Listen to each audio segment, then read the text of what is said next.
Hi, my name is Jill Monroe, a member of the African American Film Critics Association. Today, we are thrilled to be talking with the stars and executive producer of the Paramount Plus series, Frasier, Kelsey, Tokes, and Jess. We're going to introduce the film critics that are on the call today, starting with Philippe Patterson, that's in DC, Karan Lenore Kelly in Charlottesville, Virginia, Michael Swell in DC, Nancy Green in Los Angeles, Ruben Regard in Miami, and Nick Hamilton in LA. It's amazing the things we could do. That's wonderful, you guys. Hey, wonderful. Ladies and gentlemen of the jury, welcome back to the room in which I changed your lives forever. Does it seem like he's gearing up for something? Yep, gonna be late. Oh, hey, Dad, I got a question about punctuation. Ooh! No, stay on task. We bought a ham. An 18-pound, acorn-fed jamon iberico. Oh, wow. This is better than sex.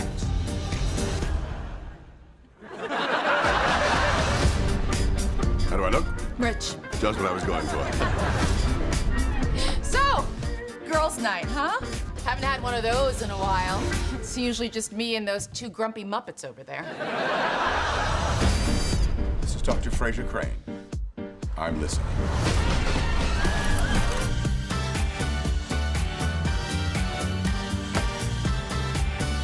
Oh my God, they traded your baby for wine!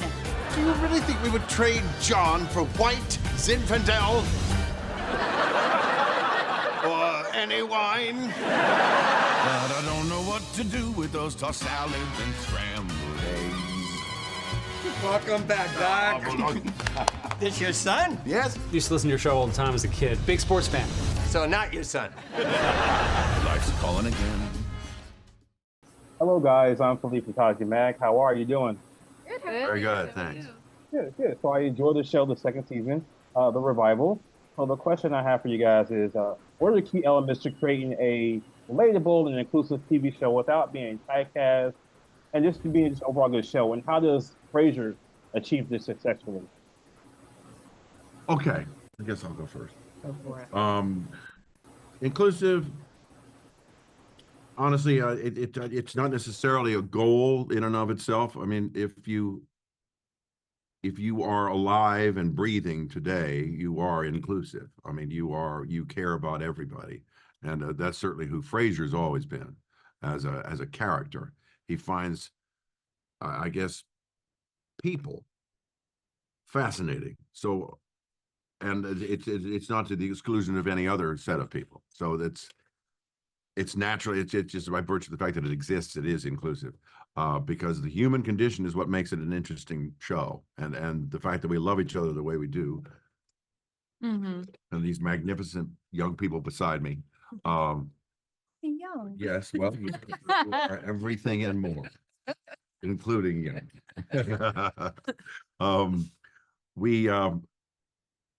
How do we make it accessible, I guess, is maybe a good question. How do we make it relevant? Well, I think if it's of the human heart, it's relevant. William Faulkner, when he accepted the Nobel Prize for writing, gave advice to young writers. He said, if you're not writing about the human heart, you're writing about nothing. Wow. So you must always remember the human heart. Then it's relevant, and it's inclusive, and it's everything else you want to have a story be. Something that pulls every person in, every walk of life, and every single creative instinct in a listener or a viewer will be agitated by what you've done, and hopefully you'll make somebody laugh or cry.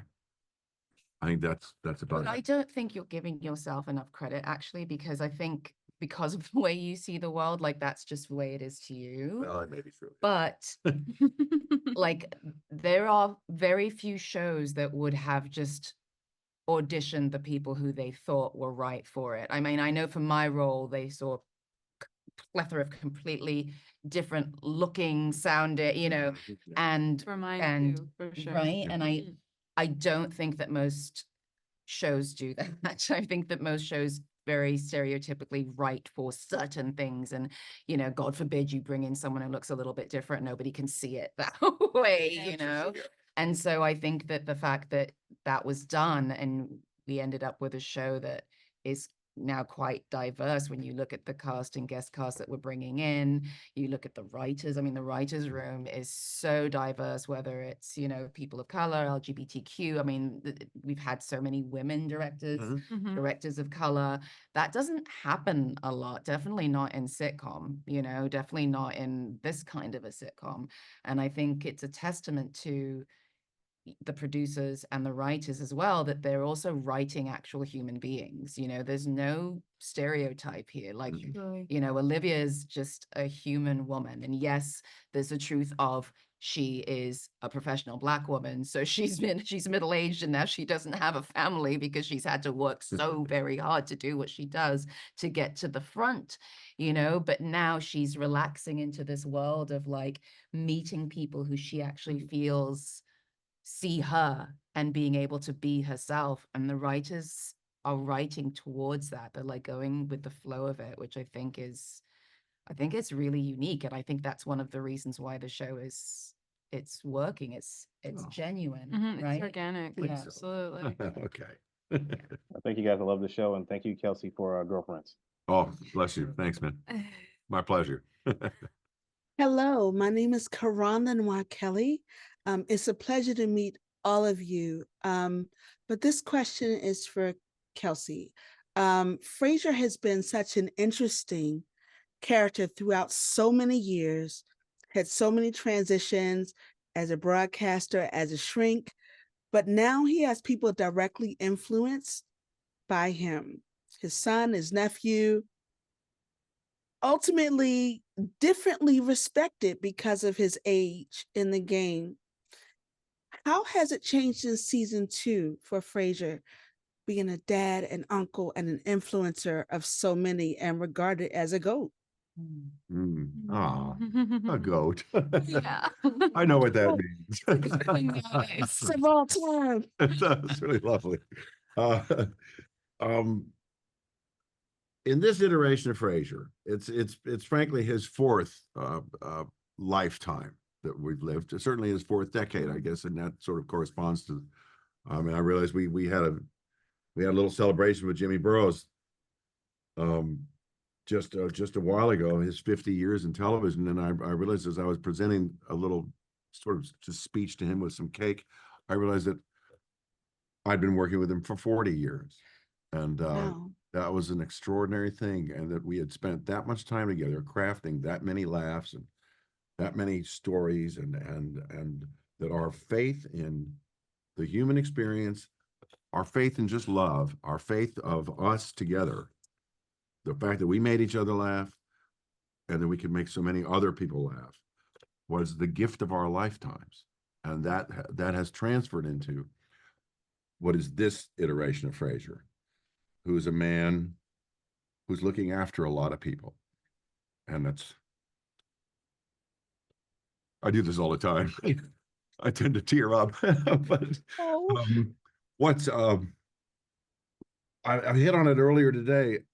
What Frasier has become in this particular lifetime is the sacred masculine. He is doing his job as a man. He is relevant. He is a father.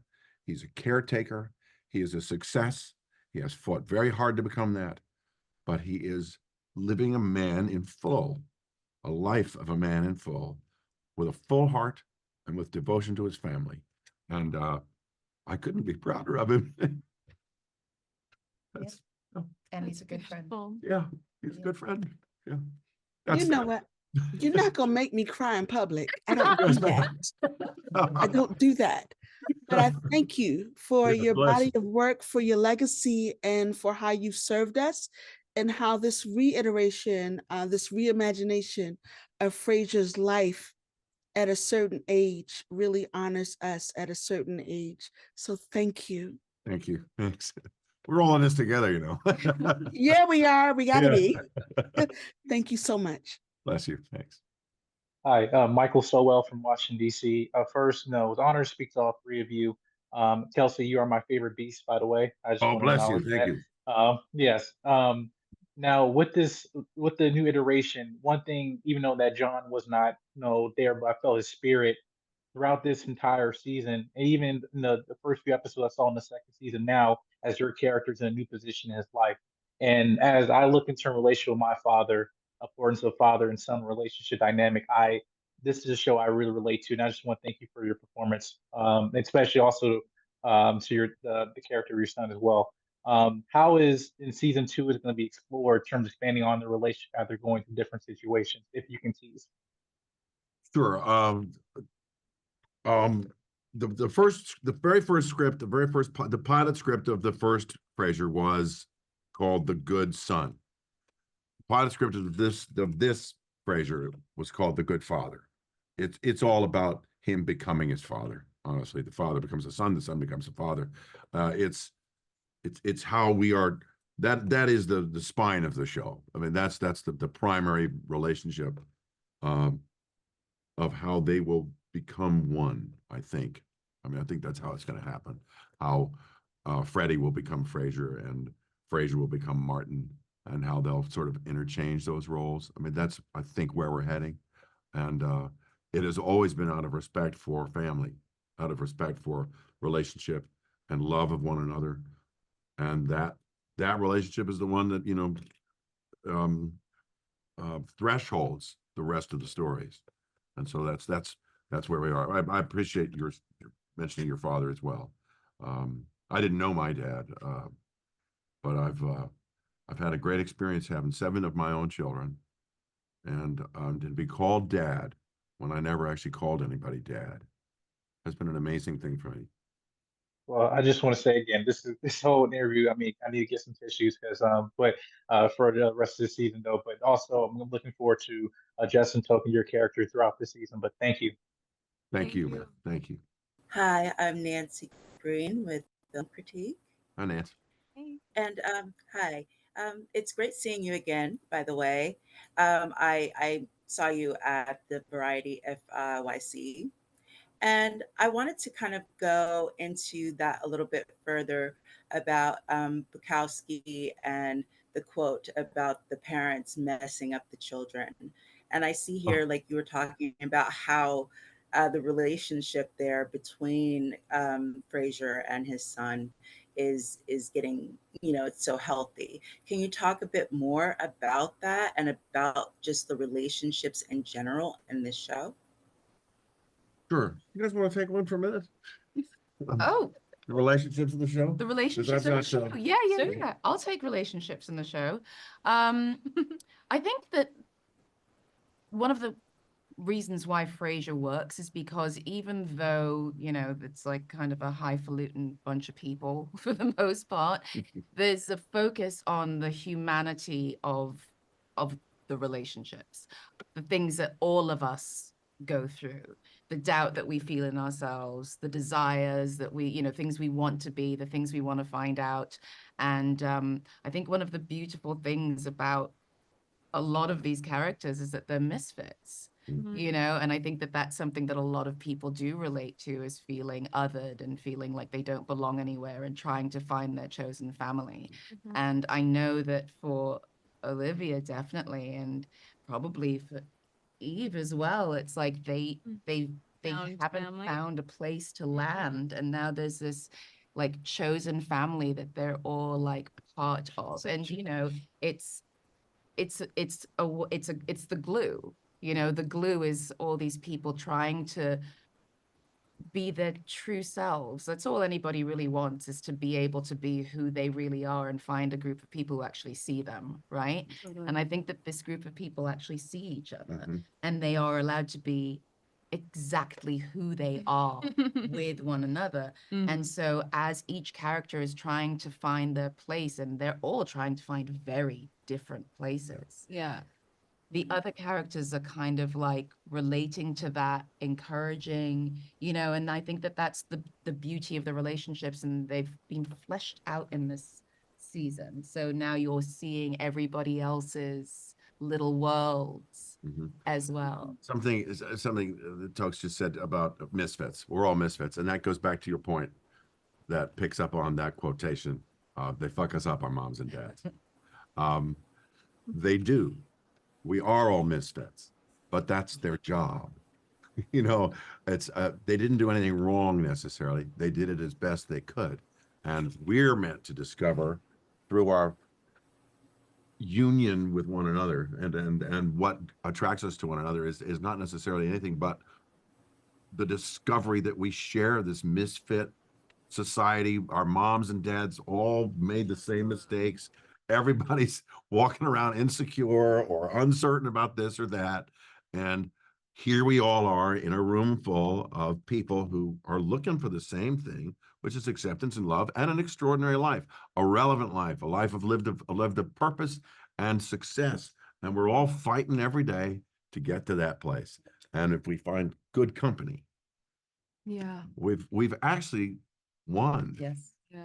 You know, we've achieved the dream, and it will always be a little bit misshapen. It'll be a little bit not quite what you thought it was going to be, Right. but suddenly there you are in the midst of it, and one day you're looking at a table full of people, and you realize, oh my God, I arrived I'm in the Garden of Eden. Right. I've made the garden. Yeah. It's fantastic. Yeah. Yeah. Wonderful. Yeah. It is. Hopefully that's what we're doing on the show. Nice. And, Yeah, that's what we're trying. and you get a laugh or two as well. Yeah. We think. Yes, absolutely. Thank you. Absolutely. Great question. And it's beautiful. Thank you. Thank you. Thank you. And it's great to see the show back. I mean, my dad himself, he doesn't watch like a lot of TV. And I remember as a kid, Frasier being one of the shows that I would watch with him. So Thanks, it's Nancy. great seeing it back. That's very nice. Thank you. Thank you.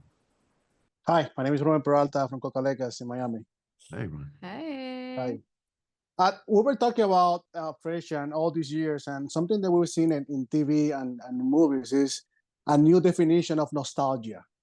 And I wonder, what is your definition of nostalgia after being, for you, Kelsey, being in the show, and for everyone being part of this new show and new experiences with Kelsey and Frasier.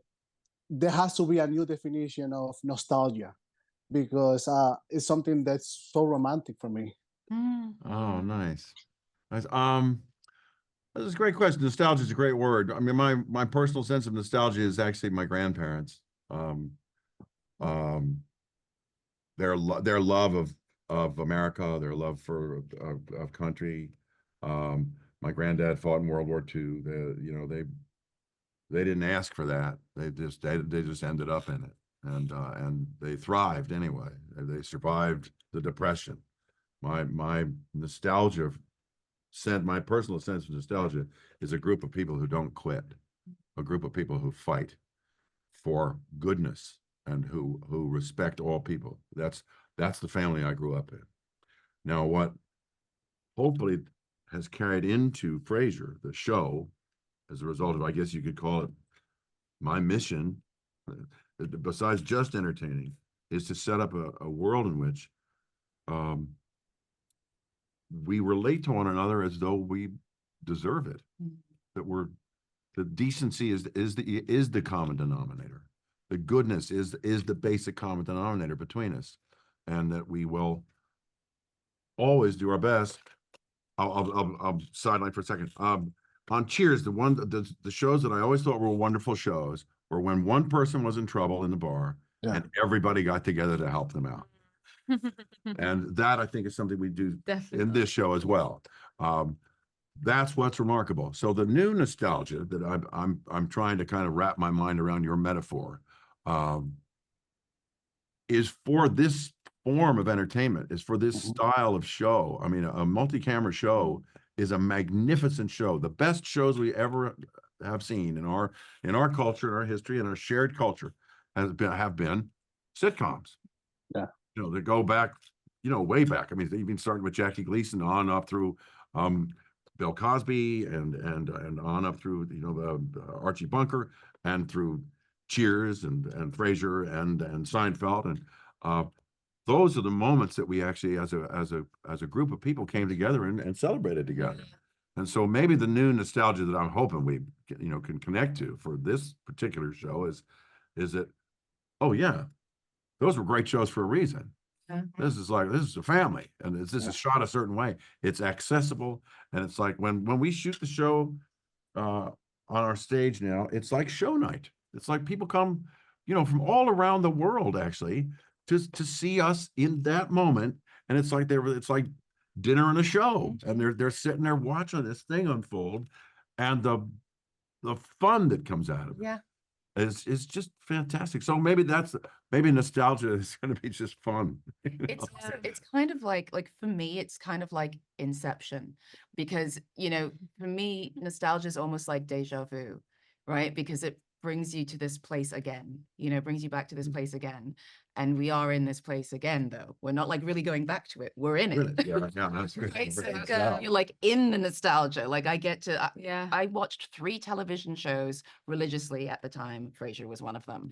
And so I get to like live in my nostalgia right now, like it's very surreal. It's amazing to see our audiences too, because they're all such diehard Frasier fans. And they're getting this experience. It's amazing. It's everyone's like, it's all their like comfort food too. So they get to watch it live. It's like also wonderful, the variety of people there's a gal that comes to the show. She's been a couple of times. She's the lead guitarist for Alice Cooper. And she loves Frasier. I mean, it's fantastic. The things that the people that come to it and that have been entertained by it. Yeah, it's wonderful. I mean, and fun's the key for this show. We have fun every second. And Kelsey really, he reminds me all the time, just by the way he lives life, that if you can make it fun, you should make it fun. If it's supposed to be fun, then you can choose to go that way with it. You would, you might think that after playing Frasier for so long, it's like, no, he still puts everything into it. He still wants it to be the best. He still enjoys every second. And it's just so beautiful to see somebody living their life that way. It's very inspirational. It reminds you to focus on what you do have instead of what you don't have. Yeah. It's beautiful. Very much leading by example for us, for sure. I grew up in the Dominican Republic, and we used to watch the show every Wednesday. Really? So that's why I asked the nostalgia, because I know you people don't know how special you are in Latin America, because probably you've never been there and talked to people. But I grew up watching that show with my mom, and it was like having dinner. And that's why I asked nostalgia, because it makes me think about that time. My mom died, but that's make me think about that time. Thank you so much. Thanks, man. That's lovely. Thank you. Beautiful. Thanks. Hi, Jill Monroe, RSVP with Jill Monroe. So in the tradition of Cheers and Frasier, strong women leads have always been something that we love seeing Frasier go up against. So can you talk a little bit, and this is a question for all of you, about how Olivia and Eve fit into that tradition of strong female characters and Frasier? Okay. Well, what I love is that Eve does not come from the same place as Frasier, not even close. And she can she's not terribly impressed by this very impressive person to a degree, but also so much of this goes over her head. She's not a scholarly person necessarily. But I love getting to like sort of puncture his bubble sometimes, but also there's this beautiful father-daughter relationship too. And yeah, it's such a fun sort of parallel or like juxtaposition to play all the time. Yeah, and also Roz being back is like reinforcing this too. And I didn't even realize how much Eve and Roz have in common, being single mothers who are hustlers and getting it done. And sort of see through Frasier a little bit. But yeah, I love it. Yeah, I also love Frasier has great admiration for Eve, of course, because she is a single mother, but she's also charming and from a different world than him. And he is fascinated by people. He always has been. He embraces the different in people, and is always trying to figure out where they came from, who are they, what's motivating them, how are they getting through life. And because he's earned himself a position where he can actually be a fairly generous person as well. It's like to include you in his life is Oh, is yeah. the right thing to do. Yeah. You know, and if you have an opportunity to do something that's right, okay, I'm digressing again. Have you guys ever seen the movie Bang the Drum Slowly? It's Michael Moriarty and Robert De Niro. De Niro's playing a catcher, Moriarty's playing the pitcher in a professional baseball team. The catcher gets a wasting disease and is basically going to die. Everybody knows it. And the kid, who's the pitcher, Michael Moriarty, is at the top of his game. He's, you know, women are chasing him. Contracts are being offered to him. And there's this marvelous scene sitting in a bar. Somebody says, "What the hell are you doing looking after this guy? What are you doing?"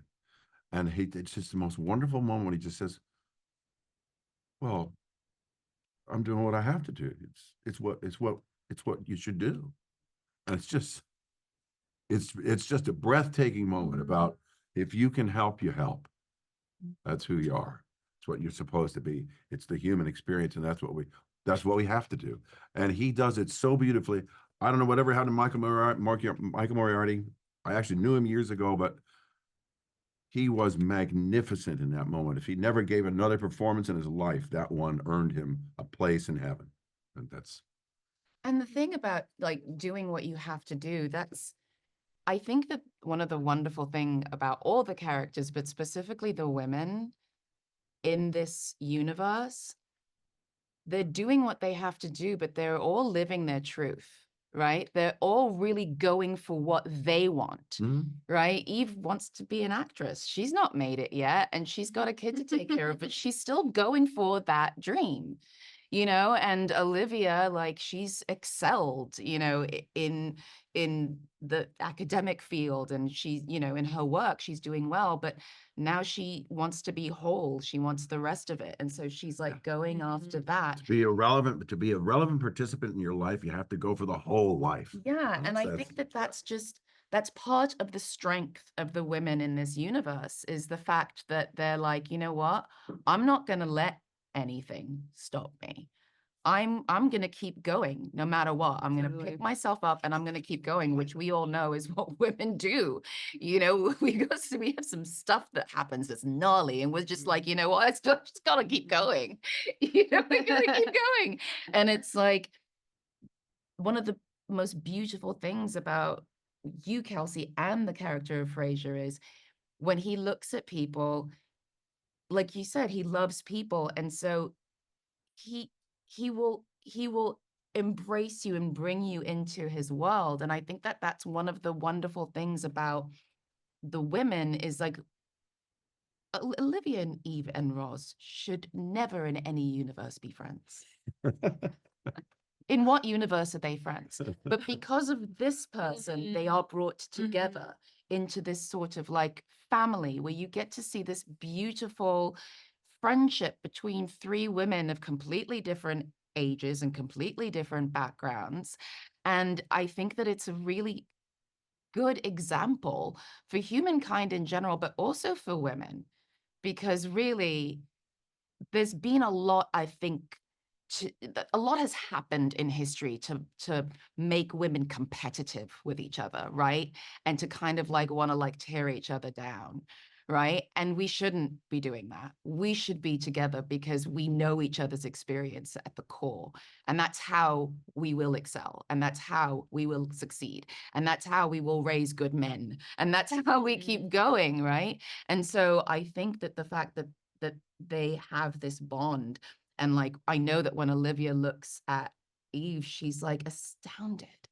She's just like, I don't know how, like, you were so cool. It's like, you know, and I think that that's the beauty of Frasier is everybody's seeing who the other person really is and actually like reveling in it and getting something out of it. See, Jill, see what you did. Thank you so much. I appreciate it. That's a pleasure. Hi, everyone. Nick Hamilton, Nightcast Media. First of all, congratulations to all three of you. Thank you. My question is to all three of you, obviously. For you, Kelsey, you've always had a history of making sure that women of color have not only representation, but being seen and being heard in front of the camera as well as behind the camera. What was that like for you specifically to make sure that you have other women of color on this new largely franchised, legendary franchise show like Frasier, to be in front of the camera, for Jess and Tooks, for you to be a part of that, and for young girls and women of color to see that there is possible for women of color to achieve to be on iconic series like Frasier? I wrote a book a while ago about my sister, but there's one section about a man named Ted Thurston. When I was 12 years old, all the men in my life were gone. My granddad died, my granddad who had raised me. And Ted mowed the lawn. Ted was a landscape guy. He had a company and he was pretty successful. He had a pretty big crew. And he worked on most of the neighborhood. And he started to talk to me about, how my day was going as a young man. And